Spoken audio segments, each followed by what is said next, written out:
নাটকের কিং জোবান ভাইকে এই গাড়িতে দেখার পর অনেকেরই মন্তব্য করছেন যে ভালো মানুষ কেন এই গাড়িতে। তো বিষয়টা হাস্যকর হলেও এটাই সত্যি। জোবানকে একটি ভ্যান গাড়িতে দেখা গিয়েছে। সুপ্রিয় দর্শক, আশা করছি ভালো আছেন। চলে আসলাম নতুন একটি ভিডিওতে। তো নতুন ভিডিওতে দেখতে পাচ্ছেন যে অনেকে বলছেন এটা কি জোবান ভাই নাটকের কোনো শুটিং কিনা। তো সেটা বলতে পারছি না, তবে সম্ভবত এটা কোনো নাটকের শুটিং, তাছাড়া তিনি এমন গাড়িতে উঠবেন না।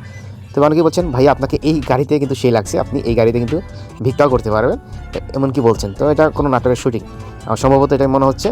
আর এটা কিন্তু ভাইরাল, জোবান যেহেতু রয়েছে সেহেতু ভিডিওটা ভাইরাল হয়েছে দেখতে পাচ্ছেন। আর ভ্যানালাও কিন্তু অনেক খুশি, আর তার পছন্দের মানুষকে তিনি নিয়েছে তার ভ্যানে। তো যাই হোক, নতুন কাজের জন্য শুভকামনা। যদি নাটকের শুটিং হয়ে থাকে শুভকামনা রইল।